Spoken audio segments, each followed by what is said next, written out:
Welcome to the Health Feeds Performance podcast, where we believe that whole body nourishment is a requisite for athletic success.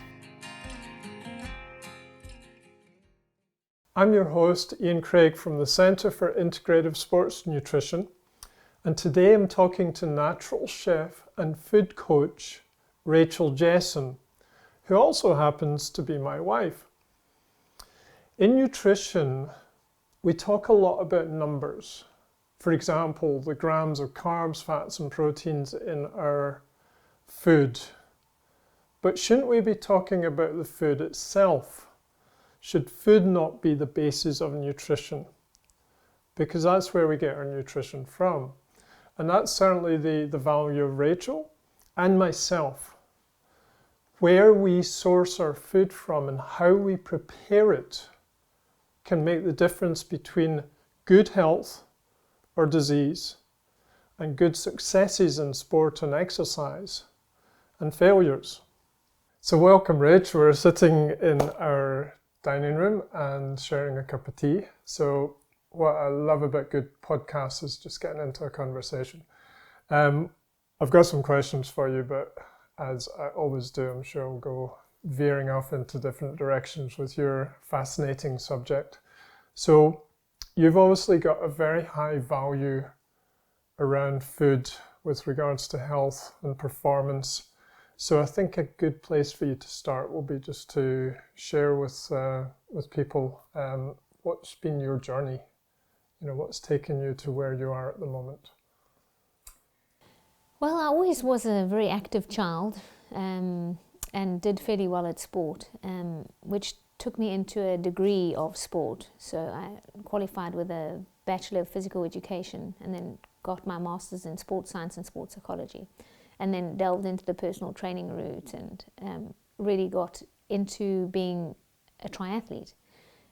Became a national triathlete, did really well, was always very aware from a very young age that I needed to eat the right foods to feel better and to perform. So I was aware that if I ate certain foods, I might need to poo before a race, and I didn't want that. Or I found a specific carob, one of Mary Ann Shearer's carob bars that really helped me in my triathlon days to give me energy. It was full of dates and it was just and oats. It was just a really amazing energy bar, a natural, wholesome energy bar that gave me the energy I needed. So I knew the connection with eating well and my performance and my energy from a young age. And then I just started exploring, exercise more, as well as finding the route into food. And so I studied to become a plant-based chef. And the reason I chose that route was because I was getting bored of vegetables, and I knew that was wrong. So I thought, well, let me go and study something plant-based so I know what to do with every single vegetable, feel comfortable doing it, are motivated and inspired to cook it, and more importantly, making it delicious to eat. So I did an intensive a plant-based chef course, and then I was asked to become one of the teachers.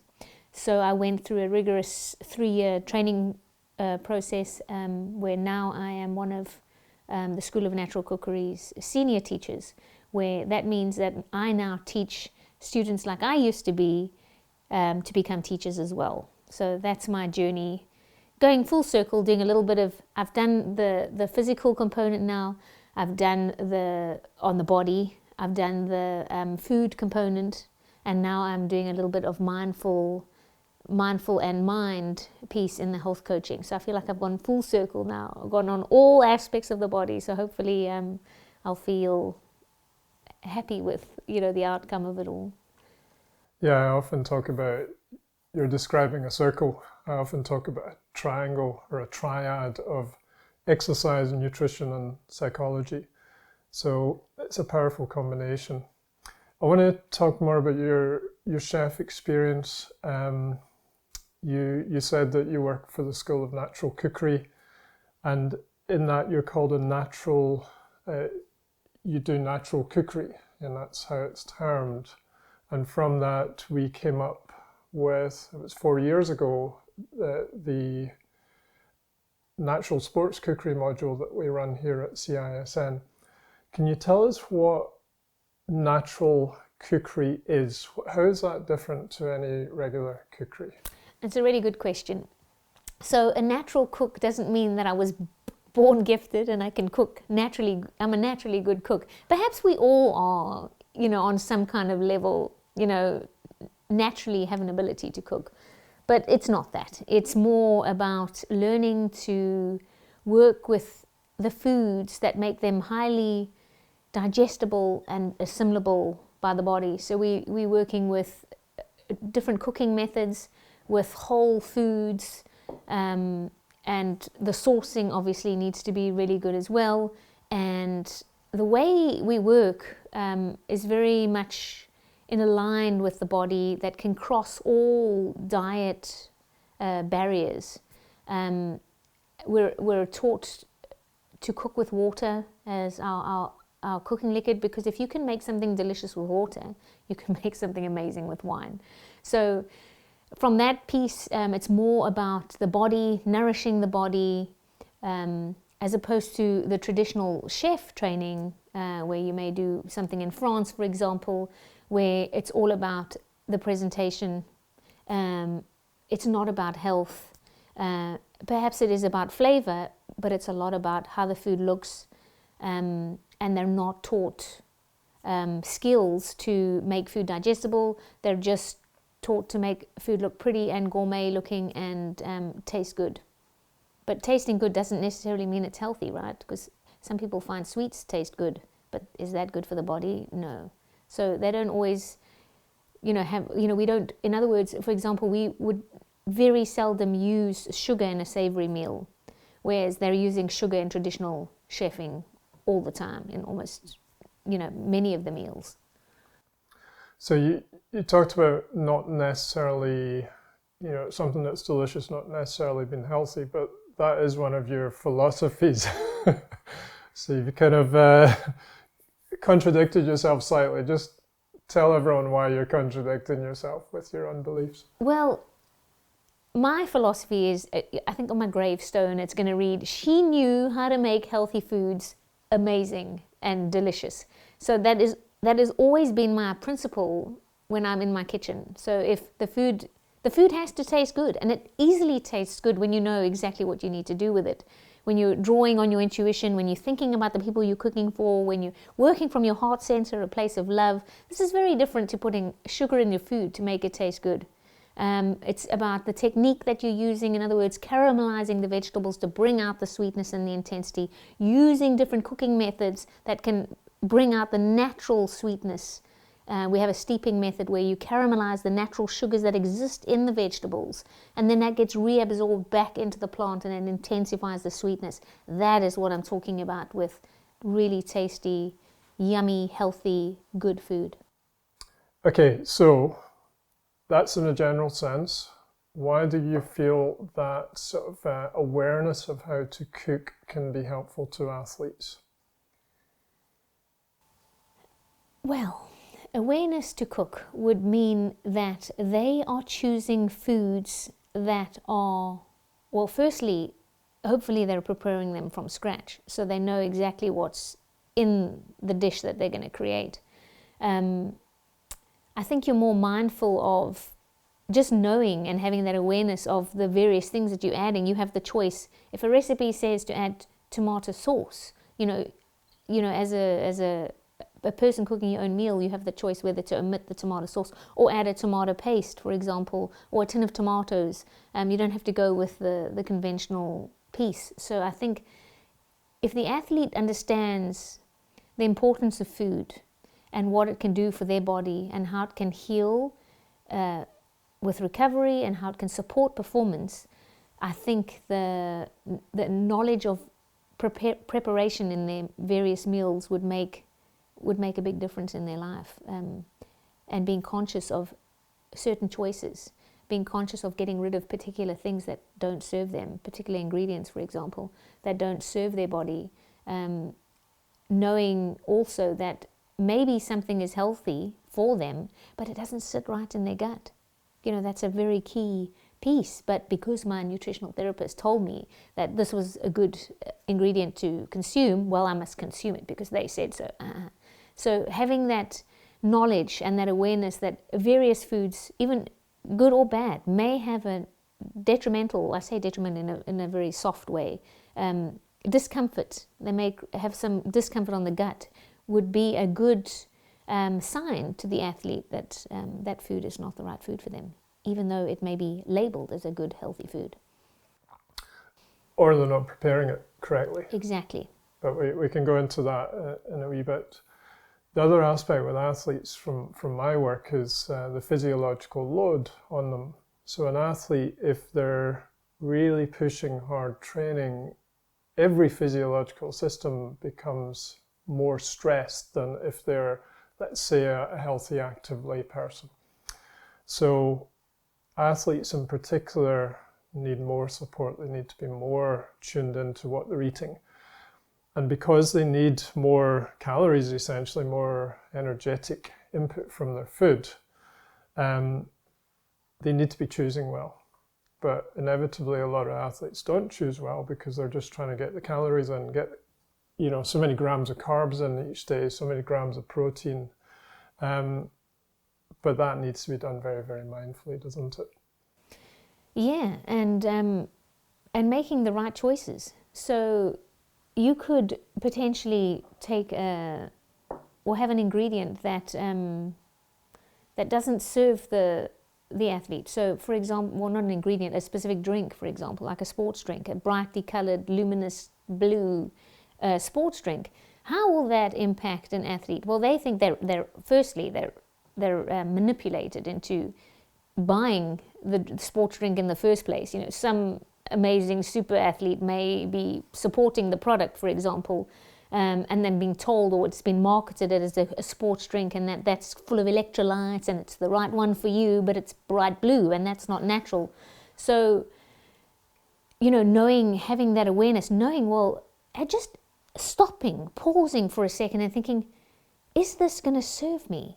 Will this luminous blue energy drink support, nourish and serve my body after a rigorous training session, for example? I mean, often the answer will be no, because it's so synthesized, it's so far away from a natural product. It's just not natural. And when it's not natural, the liver has to work 10 times harder. So when you've had a rigorous session, your body just needs the time to recover. And in order to do that, you need to eat good foods and hydrate yourself with proper substances in order to get that recovery. But then you've got this luminous blue drink where your liver's going, what the hell is this? And then it's saying, I don't know what to do with it. Well, I'll just chuck it here. But then you have another one the next day and it keeps chucking it to the side, So there's a toxic buildup that's happening, which is not supportive to recovery. And in the same breath, we've just done your textbook. And in that, we found research that the non-nutritive sweeteners interfere with the microbiome in a negative way. And again, that's not supporting performance, it's not supporting recovery. So they are big red flags to making the wrong choices, even though we're manipulated to saying that they're the right choices. Yeah, you were involved in chapter 16, which is our closing chapter in the textbook of integrative sport and exercise and nutrition. And that was the very practical chapter looking at sports drinks and how to bring some healthy choices together. So yeah, you gave a sports drink and a recovery drink and some gummies and a few other suggestions there. And what made them brightly coloured was the antioxidants from the dark elderberry and the pomegranate and the red grape juice and all those beautiful antioxidants that you need with oxidative stress. So exercise is causing free radical damage. The antioxidants are coming in there, clearing it up, supporting the body. That's the kind of, maybe it's a dull but bright colour, but a natural colour. So it ends up becoming the colour of the elderberry, for example, in the natural juice that we make. So just making the right choices that would support a training session that continues on into performance, and just making the right decisions each day is so much more important than being conned by the media and being fooled by the market and just being in a minefield of confusion. Trusting people like us who don't have an end goal of profits. Our end goal is health and supporting the normal person and the athlete. That's our goal. Our goal is to get them as healthy and to perform and be their best as they can ever be. Following a negative marketing role, when they don't know it's negative because they don't realize they've been manipulated, is it's just not going to, that all it is putting money in someone's wallet. And people need to have this mind shift and recognize, follow people that you can trust. Follow people that don't have, their wallets at heart, but they have your interest as an athlete, as a performer, as a human. It's our interest that we get people as healthy as possible. So following those sorts of people is key to getting yourself out of the confusion and out of the minefield and into a place that's just restful and nourishing and wholesome. I'm going to go back to your blue drink example. I had this experience once. I was doing a sports nutrition lecture at Stellenbosch University to the sports science students. And I'd just been giving a hard go at these brightly coloured drinks and how it's bad for the detox pathways, or it loads up the liver. And basically, that's what it does. You were talking about the detoxification needs are actually higher in athletes because of all the reactive oxygen species and sometimes exercising near roads and various other byproducts of metabolism that the detoxification system has to deal with. So it's already burdened, and then you bring in something synthetic, it will raise the oxidative stress, which is a part of the detox system. So I was just going through stuff like that, and I paused to just let it sink in, and then my gaze lowered to a guy right in the middle of the front row. He was sitting there with his blue bottle in the middle of the table. It was one of these long kind of old lecture style tables. So I thought that was quite funny. And then everyone else looked at him. Oh, the poor guy. Yeah, he just wanted to crawl under the table, no doubt. He thought he was supporting his workout. Yeah, because he was fooled, like many of the others. And these bright blue things are handed out in races. They're all over the place. You get them in your race packs. They're very in your face. So how do you say no to that when you don't know any better? So it's about being informed and educated and trusting, like I said, trusting people who don't care about profits, that care about health, and following those people, asking them questions, seeing what they have, what information they're ready to give. Because most of that race pack thing is just an advertising opportunity for the various, people who have supported the event, for example. So one thing with sports drinks is the sugar in sports drinks is very supported through research around performance. It's like 40, 50-year-old research now. So a sugar solution of about 6 to 8% has been shown to improve energetics, endurance performance, and also stomach emptying rate. So from your chapter in the textbook, what are the alternatives to like sugar plus flavors and colors and sweeteners? What can you do in a more natural way? Are you talking the sports drink specific, or do you want the recovery? Yeah, sports drinks, okay. Yeah. So, if you don't have access to 100% elderberry juice, you need to look at the nutritional information at the back of your 100% fruit juice box. And then in order to do those calculations to know where where you're sitting with the 6%, you also need to rate the session as well, how difficult it's going to be, and also to consider whether you're going in fasted, or whether you've got something in your belly, whether you even need that. If you're just a recreational gym goer, for example, maybe you don't. So it's very person specific, so there's no one size fits all in these options. But what we suggest is to have 100% juice, not from concentrate, so just 100% pure juice.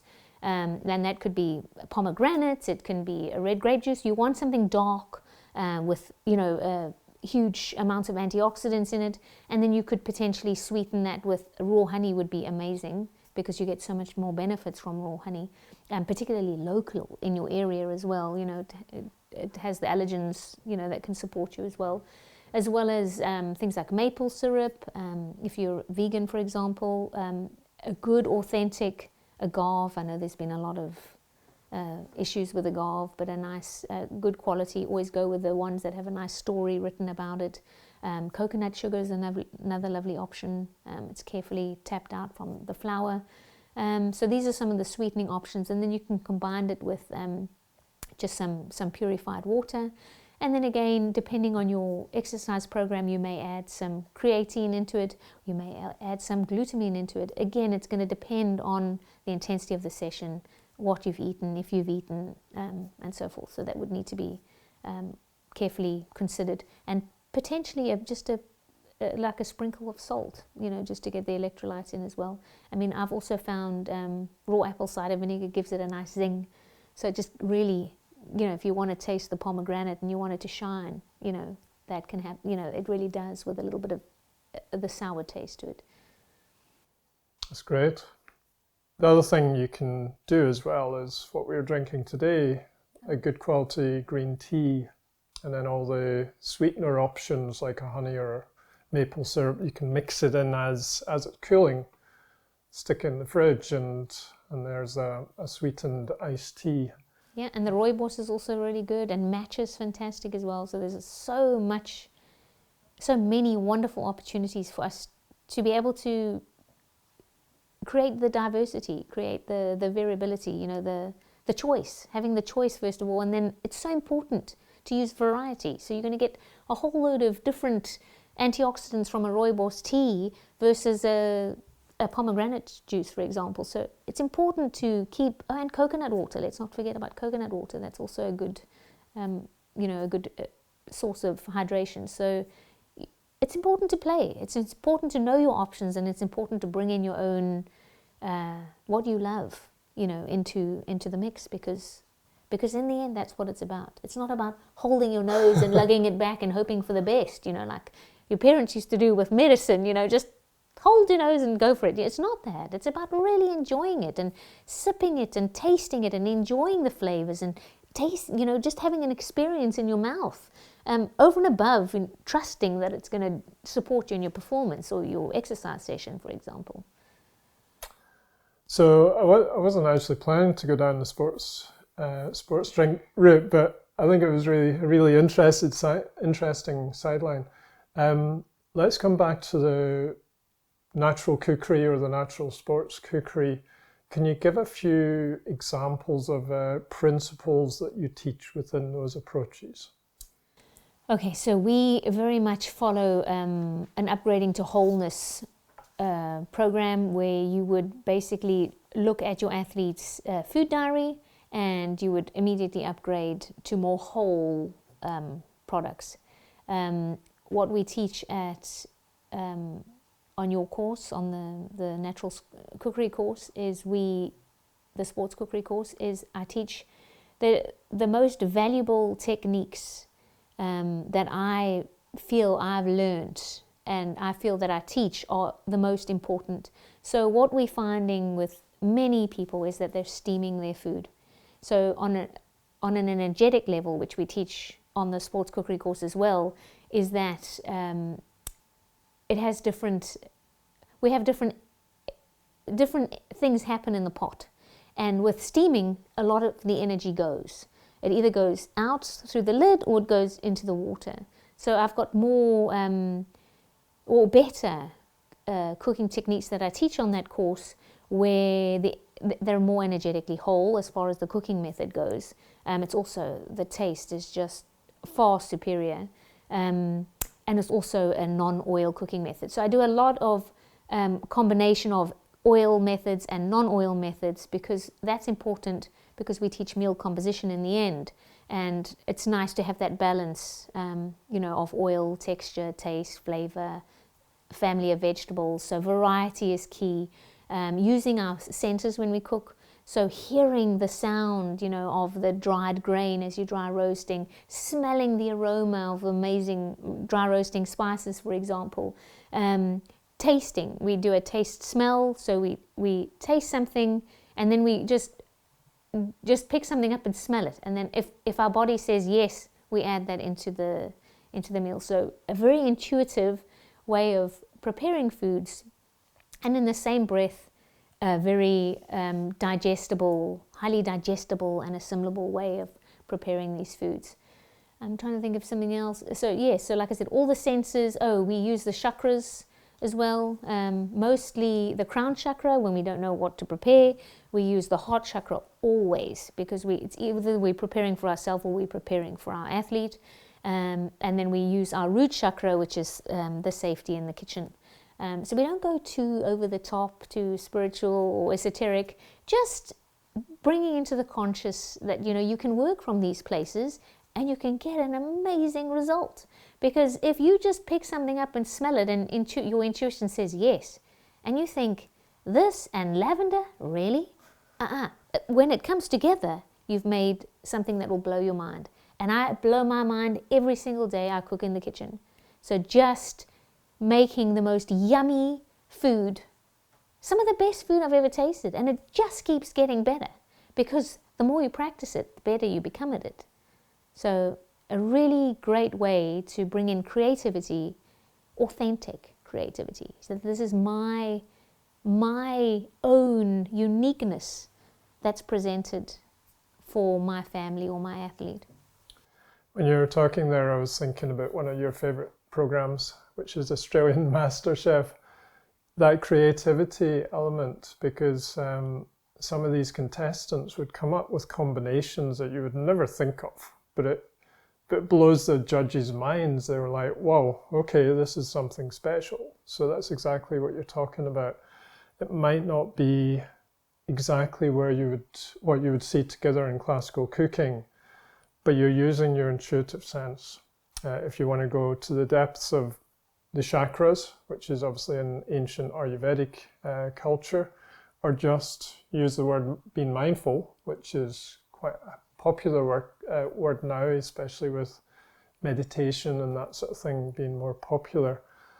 You're bringing that into the kitchen. So mention recipes as well. What do you do with recipes or not? I don't. Yes. So the way I've been trained is that we don't follow recipes. We just have this a number of theories that we follow that I teach in the natural sports cookery course. And through the theories, you learn to be able to create dishes that are authentic, authentically you, basically. And this is the big reason why we have so many recipe books. If you can see my whole bookcase with my millions, and there's more in my office upstairs. This is how we get so many recipes, is because it just takes one amazing human to actually just pause in their kitchen and then do something incredible. It's about pausing, just as you mentioned, just being completely present with yourself and the ingredient, and then you get to create something incredible. So, but we're taught this, to do this the whole time. So yes, use recipes for inspiration. I use recipes for inspiration. So if I want to make something, or if I just need an inspiring moment because I'm rushing, I've just finished work and we've got to get the kids out and they've got to be fed. Sometimes I'll just quickly go to a book and look at it and then saying, okay, I'm going to make that. Close the book and get on with my own thing, But so I'm just drawing inspiration from the books. I have no issues. I read recipe books like I read normal books. So I thoroughly love, I love a good recipe book. Building inspiration and experience, I guess, from other people. Are there any restrictions that you impose with natural cookery? Anything that you won't do? I mean, you've said you're a plant-based chef, so does that restrict meat from your cooking or any other restrictions that you bring in? No. Like I mentioned in the beginning, I chose to be a plant-based chef because I needed to get creative with vegetables. So that doesn't mean I don't consume meat. It just means that meat has always been the center, the star of a dish, because that's the way we've been socialized. That it was always the chicken or the roast beef, and then, you know, the vegetables. So it was all about the meat. So this is now, you know, teaching people, well, you can actually have some days where you get a huge, good amount of protein through only eating plants. You know, so it's teaching people, have those days where you have meat-free days. Your liver will be so grateful, because it's so much easier to work with plant proteins if you cook them in a digestible way. So that's very important. And then making sure you're combining various ingredients in order to make a complete protein meal, because often plant-based can be very carbohydrate dominant. So we don't want that. You know, we want it to be veg dominant. So it's all about the vegetable, making the vegetables the star. And that's why I chose to follow the plant-based route. Does that mean we eliminate meat in the natural sports cookery course? No. You know, but what it does mean is that you have your chicken, you have your pork, you have your lamb, you have your fish. You know, you explore all the different, you don't just have chicken. You know, it's about including different animals as well, just as important as, you know, using different vegetables from the vegetable family. So that's as important. So yes, I do talk about meat, but the emphasis, a big emphasis, is on plants, because people need help. They need help to prepare amazing plants. How do we eat more? We fill up with plants. Plants, you know, we get certain minerals from plants that our bodies can't make. So we need plants. You know, they're our friends, and we need a lot of them. So if I look at the anatomy of our plates, for example, you know, we've got probably a fistful of protein, and then the balance is plants. And that includes grains, you know, and so forth. So the course is also to encourage people to have those plant-based meals in a day, you know, without the inclusion of it could just be one meal. It doesn't have to be the whole day, but at least some time where you can actually have a plant-dominant meal. And the way I teach is to make sure that we have sufficient protein, and the meal is absolutely amazing and delicious, and most of all, that it's filling. So it's not like you're having a bowl of pasta and in an hour's time you're absolutely starving. It's about creating the sustaining, you know, and that's what Whole Foods does, is it gives you that feeling of fullness, and, you know, can sustain you to your next meal, to stop you from overeating, because that can happen with a high carbohydrate diet. So I want to go into one of your principles, and that's digestibility, which overlaps really well with the current sports nutrition literature, because a lot of researchers are now getting into the microbiome and the effect that athletes and especially endurance training has on the gut. So how can we improve the gut health? And obviously the first line approach to that is improve your food choices. So through your language, how do you improve the digestibility of foods? And that can obviously be a long discussion. So maybe zoom in on legumes as an example, because a lot of people don't make them digestible enough. I'm giving my secrets away of the course. That's like huge. Maybe one example. Yeah. So the problem, is it a problem? Maybe it is. That beans have these secondary compounds that don't want to let them go. So in other words, if we don't prepare them properly, they don't serve us, and we end up farting like a trooper. So in order to not have that happen, they need to be prepared in various ways, either through soaking and using something with a soaking, to adding softening agents into it, and the way it's basically prepared, the way they're cooked. And if you can follow those steps, and I'm not going to give you everything because this is about a course, you know, an amazing course, and I really want you to experience the full course and not just how to cook beans. We have the full, you know, a full demonstration in the course on how you can make these beans super digestible. So there are techniques that we follow, and at the end result, we have a beautiful, buttery, soft, digestible bean, because of the way it's been prepared and because we've used to prepare it. And that's all in the first stage of cooking.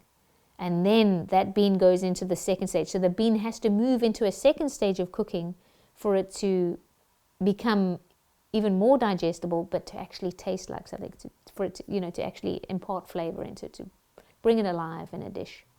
So that's where you bring in the other ingredients, the herbs and spices and salts and that sort of thing. Yeah. So I want to go into another area you described earlier, and that's upgrading to wholeness, which is a really good descriptor. There's an example that you give on the course, and it's to do with making a sandwich, which sounds very basic and not, up to your culinary standards, but there's sandwiches and sandwiches. So do you want to just give us that example?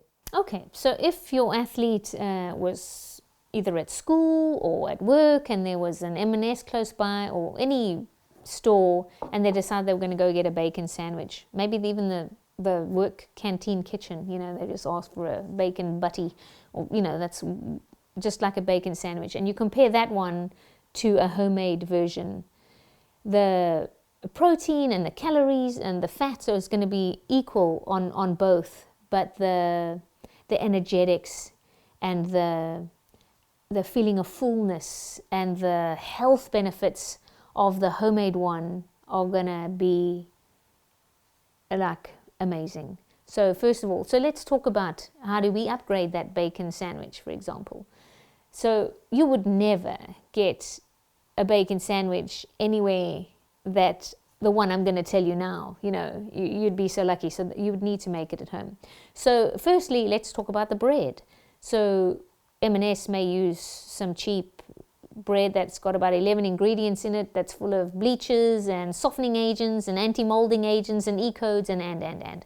You get those breads, and then what they do, they put a cork in your bottom, and then that's it. Good luck to you, Where we have the sourdough, we can choose a sourdough that has 3 ingredients. It's literally the organic flour, water, and salt. That's how you make it. And you may choose to add some seeds or to your actual dough, but that's it. What happens with that is there's a fermentation process that happens, and what fermentation is, it pre-digests the grain. That means that there's these beautiful yeasts and bacteria that start chomping at the grain that they start making it more digestible already for us before we've even consumed it. And then it goes through a cooking process, and then we have this gorgeous sourdough bread. So we use that first of all.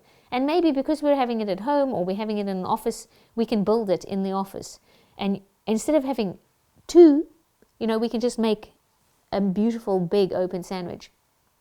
And so maybe we've cooked our bacon already, we're having it cold. First of all, we could put a thick smear of grass-fed butter as the base. M&S ain't going to give you grass-fed butter, that's for sure. Then we're going to have some nice naked bacon, so a good quality bacon, and we're not going to be getting that from M&S either. And then we may put maybe you've made some nut cheese, and you've put some probiotics, that's whole, you could smear that instead of the butter. That's another option, if you don't do, vegan, for example, then the bacon wouldn't work. But so you could have put some nut cheese on it, and that's full of probiotics, or not. Maybe you're not that active in your kitchen. You've put maybe some organic leaves, some nice herby leaves, some microgreens, a big dollop of fiery kimchi in there as well, some toasted sunflower seeds. I mean, it's just, there you're looking at something that's really wholesome, really filling, and you don't eat the second piece of bread because maybe you don't need to. Or you use the second slice and you build that sandwich again if you need to. Maybe, a bigger person might need a lot more. And then, serve that on the side with some nice steeped beetroot. Maybe you do a little marinated beetroot, which would taste a lot like pickles, for example. So you put some nice vinegar and stuff in there. And then you've got a really upgraded sandwich that has the equal amounts of calories as the shitty one from M&S, but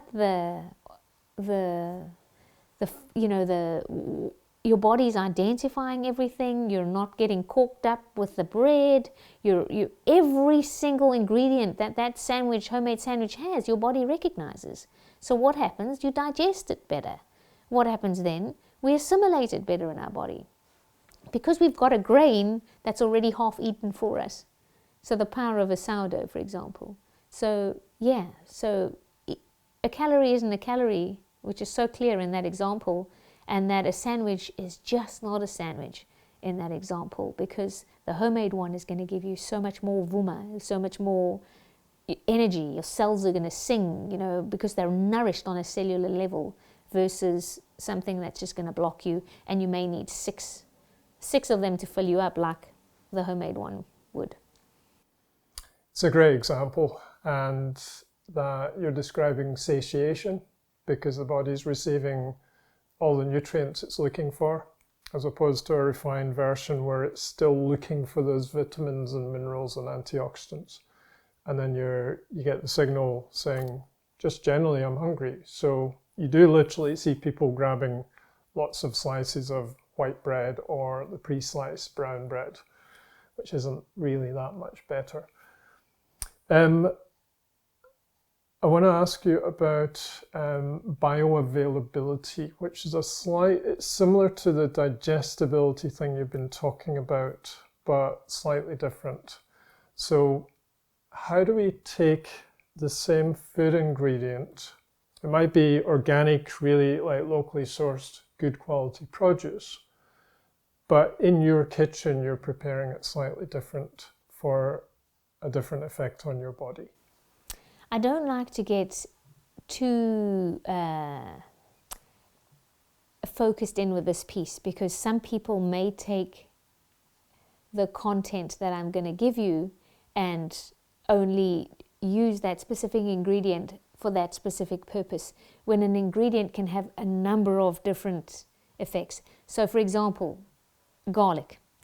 The main active, or one of the main active bioavailable ingredients in garlic is allicin. Now allicin is heat sensitive. So allicin, as you may know, is anti-cancerous, it's antimicrobial, it's just really healthy and a really good support for the body to consume. And when we heat allicin, we lose it. We don't have it anymore. It's not bioavailable like it is when we have it in raw form.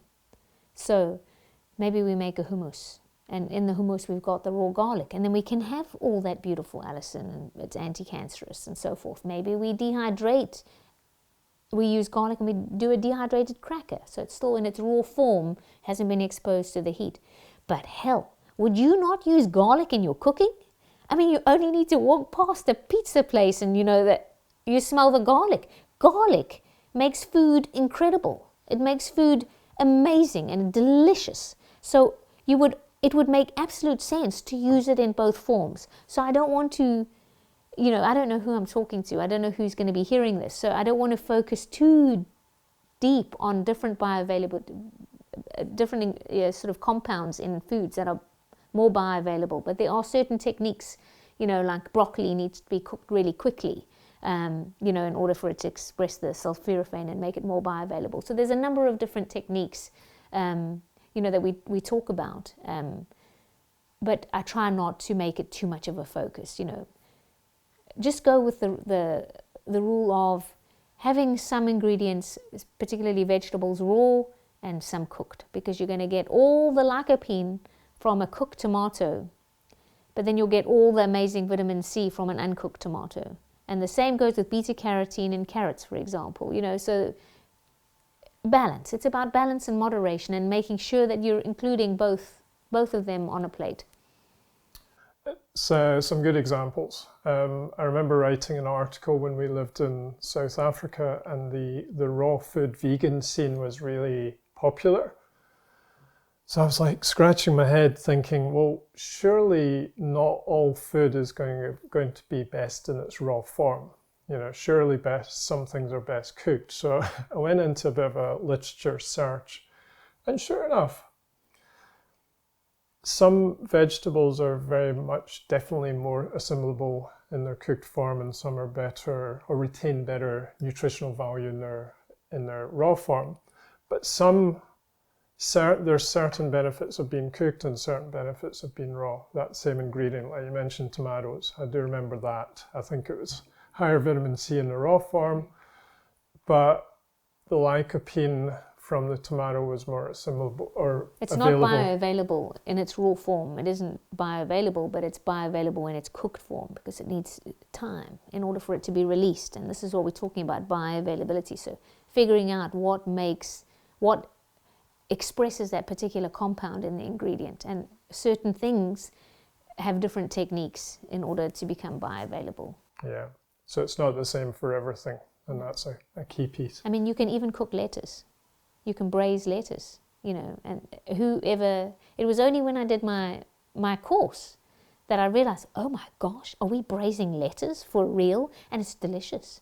Because in winter, particularly in the UK, when it's cold, the last thing you want to eat is some cold lettuce. You need warmth, soulful food. But you can actually, you can braise lettuce. So that, you get an opportunity to just play and it's just having the knowledge and the know-how and what to do. Because obviously it's a very light, quick method, so you don't kill the lettuce. So I think from what you've described so far, hopefully our listeners are starting to get a feel for there are different tiers of nutrition. There are different tiers of sports nutrition. The theoretical realm is just numbers. How many calories, how many grams of carbs, fats and proteins. You might consider some vitamins and minerals in that list. You step to the next level and you look at what foods provide those, and you can choose to have more vegetables in your diet to be more nutritious, or you can have a beige diet. You'll still hit the figures with a beige diet, but you're not getting that health base. And sorry to interrupt there, just on the beige piece. That variety is so key, because the more plants you consume, the better the good bacteria is in your gut. And that's key to health, right? Then they say 70% of our health is in our gut. Well, eat more vegetables and make sure you're doing a variety, because that beige is not going to work for you. You'll only have a small amount. So we need that variety, and we get that variety through choosing from different families and color. Work with color. And the color connects to the polyphenols. And I did a podcast with Joe a few months ago on his polyphenol research of olive extracts. And that's quite fascinating as well. So we're in an era of exploring compounds within the foods. So we're getting there. We are moving away from just the numbers. Without being too obsessed with the compounds is key. That is key. So that's why I didn't want to go too much in bioavailability, because you're going to get compounds that are bioavailable in one way or another if you're doing a good balance and if you're eating a variety. So not getting too stuck on the compounds. Knowing that if you can pull it from the earth, if you can pull it off a tree, off the grass, off a bush, if it swims in the sea, if it walks on the land, if it hasn't had any human intervention, trust the produce. Obviously, if it's hopefully organic, and it hasn't been sprayed, but this is real food, and this is what people need to be taught. It doesn't come in a bag. It doesn't come in a bag. It's grown. It's alive. And when you cut an apple, it oxidizes. So when you buy vegetables and you remove them from the soil, they're going to die. So, make sure you cook them. It's the stuff that lasts for months or weeks that people need to avoid. It's not going to serve their health. So how do you get health? You get health through thinking, well, if it's alive and it's grown, it's going to support me. All true points. So there's another tier that you go into. So we've gone from the beige diet to the colourful diet, but then taking it into the cooking can take those really good food ingredients and actually amplify it. And that's basically what you're all about. Another component of your work as well, Rach, is your client work. So when I work as a nutritional therapist with my active clients, I often call you my secret weapon, because you've got a really good capacity to work with people on their relationship with food. So do you want to share a wee bit more about your clinical work, what you're doing with them, and your values behind that kind of work? I think it's just really education, and educating them, on making the right food choices. I never advocate low-fat anything because it's generally more sugar, less protein. So everything is full fat, organic, well-sourced, ethically sourced, and whole. And the more you move away from the whole, the further we get away from health. So if we talk of a porridge, maybe we have oats, and we choose, they're eating the 2-minute oats. So I will make sure they upgrade that to either the groat or a steel-cut oat. Because if they have a bowl of 2-minute oats, in 2 hours they're going to be absolutely starving. Even if they had that refined 2-minute oats with some peanut butter or a nut butter of their choice, to increase the protein, and it was made with a whole milk, full-fat milk, they're not going to get the same benefit as they would if they had a steel-cut oat, because steel-cut oats or oat groat has all the fat, all the protein, all the fiber, all the everything, because all it's done is it's just been sliced. That's it. So on an energetic level, it's one step down from the groats because it's been cut, and the next step down from that would be, the furthest I'd go is the rolled oat. Now the rolled oat has had human intervention. It has been steamed and pressed open. But that's okay, because you're wanting to go for the jumbo oat as opposed to not the porridge oat. So I wouldn't even advocate porridge oat. And that takes time to cook as well. It's a groat, a steel cut, or a rolled oat, jumbo rolled oat, and that's it. I wouldn't go further than that, because that person's going to get the sustaining feeling of fullness, obviously combined with some protein. I'm forgetting if I've even going on what the question was. Where I'm going with this. You've drifted slightly, but you've given a brilliant other example of upgrading to wholeness. So just your dynamic with clients. Oh, right, and right. Yeah. I'll bring in the phrase self-love as well, I think, into that, because it is something you work on. Yeah.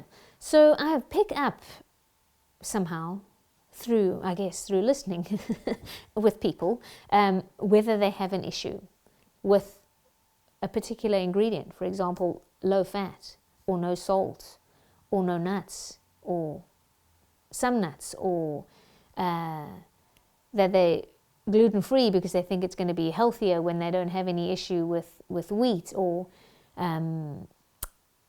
not consuming oil because they think that's going to make them fat. There's little innuendos or nuances that people give you as they talk about food. So I think for us, health means something very similar. Our definition of health would be quite similar. But any other person would have their own unique definition of health. So you have to meet the client where they're at, hear what they feel is healthy, and support them into understanding, or refining their health understanding. And then from there, as you listen, you're picking up, oh no, I don't want to add oil to my salad because, So it's just bringing it to their attention. And then when you link the benefit to the fear, things change and things shift. And a lot of these are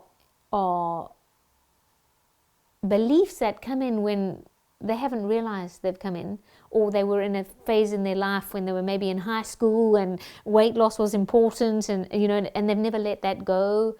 So it's basically coaching the person out of that limiting belief and into a place where they can see the benefits, because adding a good quality olive oil to a salad is a very, very good thing, not a bad thing. And then just supporting them with the information and the science if they need it. You have to meet the client where they're at.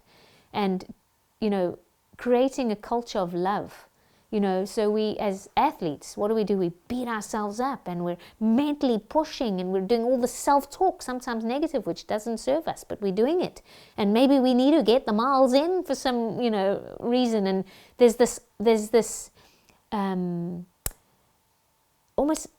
a little bit of self-sabotage that goes on, and it's having to nourish that, So a lot of women in particular will have very negative feelings about certain foods for some reason, and it's come in when they're not even aware of it, and it's about detraining them or reframing and giving them the information to say, you know what, this actually is way supportive to you. If you include it, this is going to happen. Energy will pick up. It could be anything. It depends what it is. So it's really about just meeting the person where they're at, and then identifying, and kind of working with that issue as a goal, to transform it, to reframe it, and allowing them to trust the process, to feel the change as well. Brilliant, thank you. And you're also now training as a health coach with the Health Coaches Association. So how do you feel that work is influencing your client work? Well, there's been a huge shift between a coach and a consultant. So most of my work is teaching and education, and the coaching has asked me to suck that all up, to hold it in my heart, and allow the person to explain. Let the person work through their own goal. This is their journey. I need to meet them where they're at. They're steering the ship, and I need to just be there to support them. And then when they get stuck, when they hit a barrier, and they say, I just don't know. Because if a person doesn't know, they don't know, right? So that's when we shift from coach into mentor. And that's when I'm allowed to offer suggestions. And then they just get a whole basket full of, knowledge. So what I'm having to do is just kind of hold back a bit, because for many, it can be overwhelming, because their version of health is so different to mine, So I would say my version of health is really prime. I've really gotten it well. But then just a general person, they think, well, eating a low-fat yogurt is health, They do, they really do, and they don't realize that it's more sugar. So they just need the education. So it's just about meeting them where they're at. It's a much longer process. So with consults and education, you just feed the information to the person. They say, this is what I want, and then, I give the information. Whereas the coaching, we have a 36-week rule, where it's 3 weeks to change a habit, or to drop a habit, and then 6 weeks to implement a new habit, and then 36 weeks to sustain the changing process. So the consults are a lot more, because the process is a lot slower, and because it's a behavior change. So if a person is needing to get on a weight loss journey, for example, in order for that to be sustained, they need a minimum of 36 weeks support and then thereafter maintenance, to make sure that they don't fall back. Because it's hard to rise up above a belief or a habit or changing a value. Change is difficult, and coaching has taught me that. So I've learned, that I can give people feedback, but they'll say, oh, but this is too much. There's too much change. I don't want to change the way I eat. So then you meet them where they're at. So well, how is this ingredient serving you? How does it feel when you eat it? And okay, well, you've got brown bread. How about trying a rye? Do you want to explore that? Or a nice, I could help. I've got a really good gluten-free version. So it's just really, tailoring it at a much slower, methodical pace of that particular individual, not at my speed. So I can get them there really quickly, no problem. But they need to have the change. They need to make the change, and that's huge. And to do that it's a fairly intensive, long, beautiful journey, where the result is that they sustain the habit, they sustain the new behavior. So good luck with that. Thank you. We'll see the new Rach practitioner evolving continually. So finally, Rach, thank you very much. That's been a brilliant discussion, and hopefully people listening and watching have a really good sense of where we can go with food. Because to me, food is the ingredient, the main ingredient in the field of nutrition, but often it's missed. So if people want to get in touch with you or follow you, where do they need to go? for now, because I'm still establishing myself as a health coach, I've kind of put the Nutritional Institute on hold, but I can be contacted at rachel@thenutritionalinstitute.com. I have a Facebook page, but it'd probably be better if they contact me through the Center for Integrative Sports Nutrition.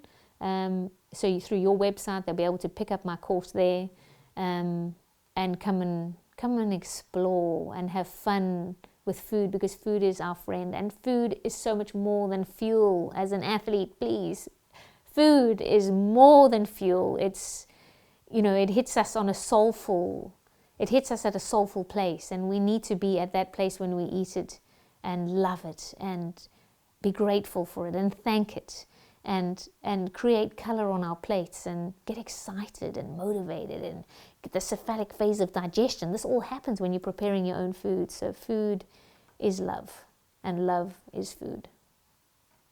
And a nice finish. Thank you. Okay. I really appreciate the generous input of Rachel and all my other guests on the Health Feeds Performance podcast. To watch more of my interviews, please subscribe to our YouTube channel, and to listen to them, you can get them on the main podcast channels. I'm also keen to learn what you would like to see in the future, so please go onto our website, www.intsportsnutrition.com, and you can share your thoughts via the contact page. And while you're on there, have a look at all the array of courses that we run. So until next time, bye for now.